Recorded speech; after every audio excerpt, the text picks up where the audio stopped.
Hi everyone, this is Marinette here once again and welcome to my YouTube channel. Today's video is going to be very exciting because I am going to share to you one of the exotic recipe that I've learned since I was a young girl. Have you eaten some blood before? So today, this is going to be your time to learn how to cook blood stew. So let's get it on.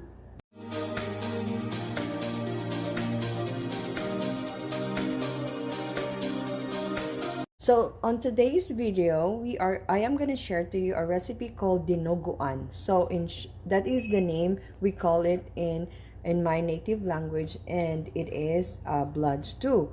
So today we have here in this recipe, I prepared I minced some garlic, I chopped some onions, and this is some ginger, and I do have, of course, a blood stew, and I'm going to be using some pork blood stew. And don't be scared, you know, this is a favorite delicacy in the Philippines. And in today's recipe with this blood stew, other people may not use any vegetable at all or fruit, but I'm gonna be using this young jackfruit. And so this young jackfruit, I already chopped them, so they're gonna look like this. Okay, so about 2 of those jackfruit. So I've used 2 of those. I do have my lemongrass. I already cleanse them, and I also chopped some pork. And you would also need some some bay leaf. So I'm gonna be using some bay leaf. I do have my olive oil. I'm gonna be putting a little bit of vinegar, and I'm gonna try and use some clove. And this is very nice because the smell would be the bad smell of the pork will be removed. So let's begin cooking. So I already preheated my pan in here. I'm gonna put a little bit of olive oil. Should I say like 2 tablespoons of olive oil? And then I'm gonna saute in here my minced garlic.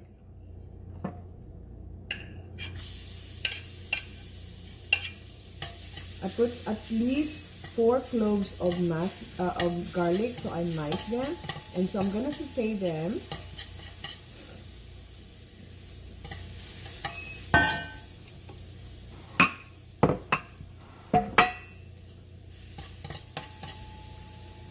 So the garlic is already like sauteed and kind of like brown, so you can really smell the good smell of the garlic. And then I'm gonna add my onion. So now the onion, I'm gonna be sauteing this also with my garlic. So I'm gonna try and caramelize this, kind of like cook this a little bit. As you can see, there's no much oil in this one because we are gonna like saute the pork in here too. So the pork itself is gonna give us some oil. So now the onion is now cooked. We're gonna stir fry also our pork. So this is our pork now. So this is how my pork looks like right now. I'm gonna put a little bit of, this is like a teaspoon of the clove, and 5 leaf of the bay leaf, and then my ginger. So I'm gonna add my ginger, and then a teaspoon of my clove, and some bay leaf, and I'm gonna put, this is about 1/4 of a cup of your vinegar, apple cider vinegar. And I would allow this one to simmer for at least 20 minutes.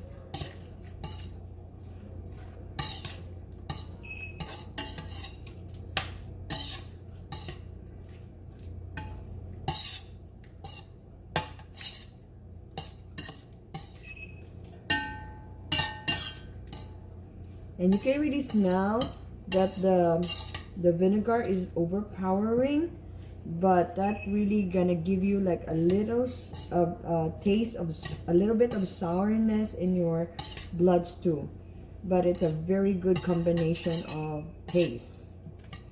So let me show you this, guys. Hold on. So this is how it looks. I'm gonna like put that in the middle and let this simmer for at least 20 minutes so that the vinegar is gonna be like be sipping and be absorbed by your pork in here to flavor your pork.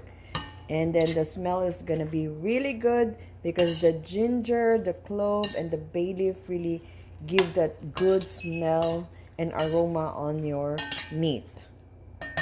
So we'll wait for another 20 minutes.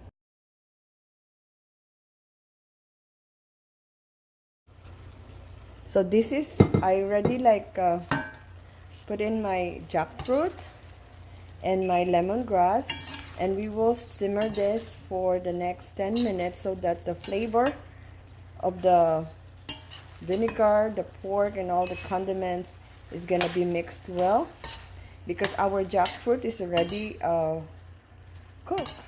So we'll let them be like simmered for the next 10 minutes on low fire or medium fire. And as for now, we're gonna prepare our blood. So this blood, I'm gonna try and strain this. So be careful because when the blood splash, you don't want to have blood all over your body in here. So this is the blood. So the blood we're gonna try and strain so there will be no like curdle of bloods in there. You see the blood clots, so you want to take that off. And basically these that are like commercially prepared, normally they are already like strained, but of course you want to double check it.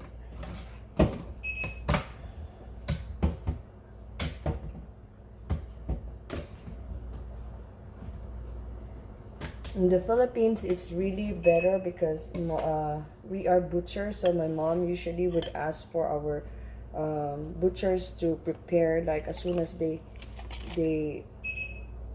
killed or slaughtered the animal or the pork or I mean the pig. Normally they would cut them on the throat and they would strain the blood there. So. And I always remember too, because the fresh blood would always clot. So normally we strain them and we would like take away all the blood clots too. This one, since it is frozen, so this one has some ice in here. But if you can see, there's not much of the curdles or the clots no more. And one last one here. It has some ice in it still.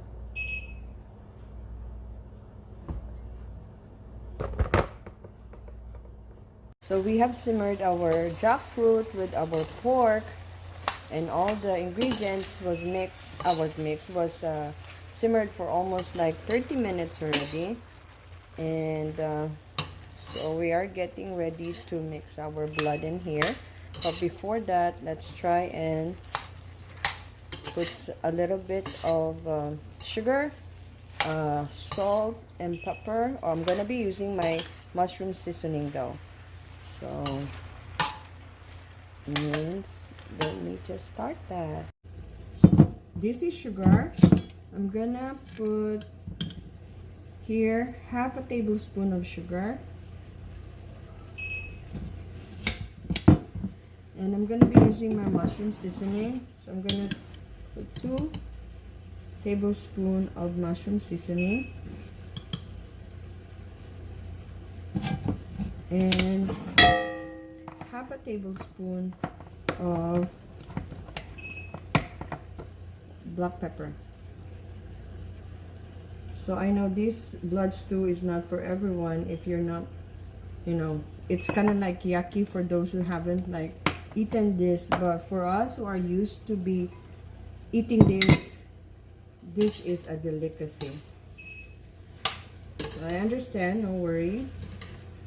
If this is not for everyone. But if you come to think of it, this has a lot of, this is a good keto diet too, because then you only have a lot of pork, and then the blood is kind of like protein also. And of course, your jackfruit is, I think, less carbs, but I haven't like really researched it. But you can really smell the aroma. It smells so good. And then we are gonna mix our blood in here. Once we mix our blood, we are gonna continuously stir this one. And then afterwards, I'm gonna take away my lemongrass.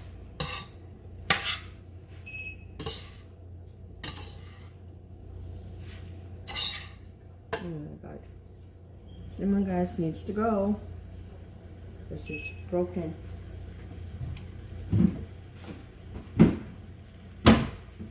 We still have the other lemongrass anyway.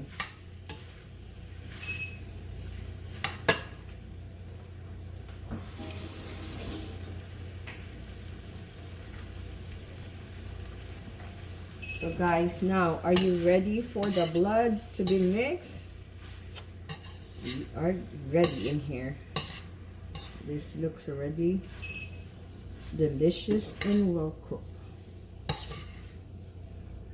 Gonna take away my lemongrass for a while so that we can mix the blood really well. Okay.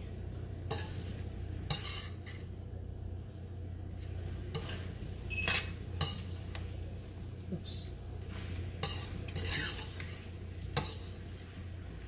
My mom told me before that the secret is really have to like mix it well while you're pouring out the blood, because then it's gonna start having like curds.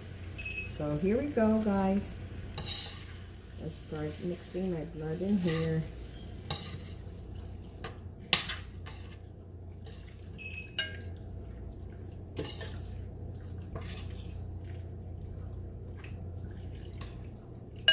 The blood is still like kind of cold and frozen, so they really freeze this blood well.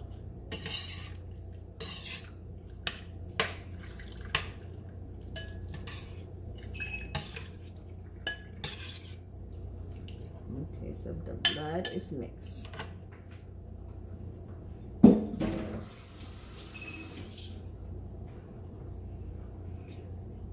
So higher fire.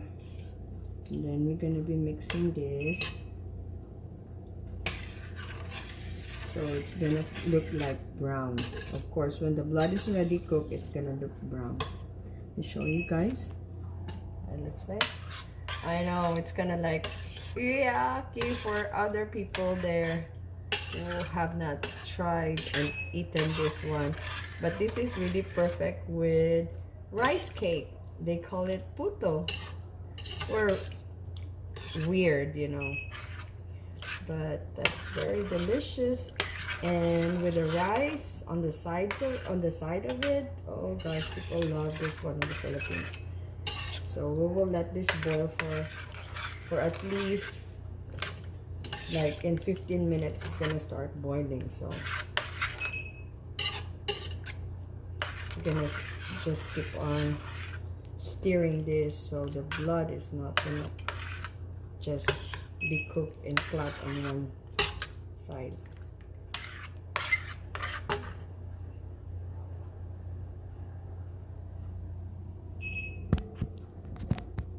I'm also gonna put back my lemongrass because it does help with the smell, you know, to take away the blood. Oh, I make a mess in my kitchen. Okay. I'll keep on stirring this, guys. Now you can really see that the color of the blood had really started to like change. It had really become brown, because it simply means that it's already cooked. Look, like it's starting to get really cooked. So I remember like some other moms, their kids who have been like in foreign, not out, I mean outside the Philippines, and they don't know what is dinuguan. The children will always like tell their mom, "Oh, I want to eat that food that you cook that is chocolate," because they thought this is chocolate. Yes, it does look like it's a real chocolate. And you can see it really like curd if you don't really like mix them well. So that's why you have to keep on like really mixing it. Because if not, they're gonna curd. And they become thick. Very thick, right? Like this. And this, for sure, it's already like cooked. Because you can see it's really brown now. So it's almost ready. And sometimes if it's too like thick, you can put some water in here, but we'll see how it's gonna look like. So another 10 minutes, we'll see. In this case, guys, this is already cooked, but it's kind of like really thick. So for those who wants it like this thick, that's fine. Very thick, like I mean there's no more soup in here, like there's no more, almost like stew is so dried up. So you can put a little bit of water. In this case, I'm gonna put at least 1/4 cup of water, just so it's gonna loosen up the blood. But so remember, I told you it's very important to keep on mixing, because if not, it's gonna be very thick.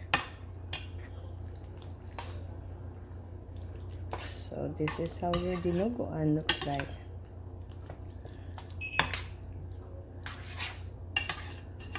I tasted it already. It tastes good.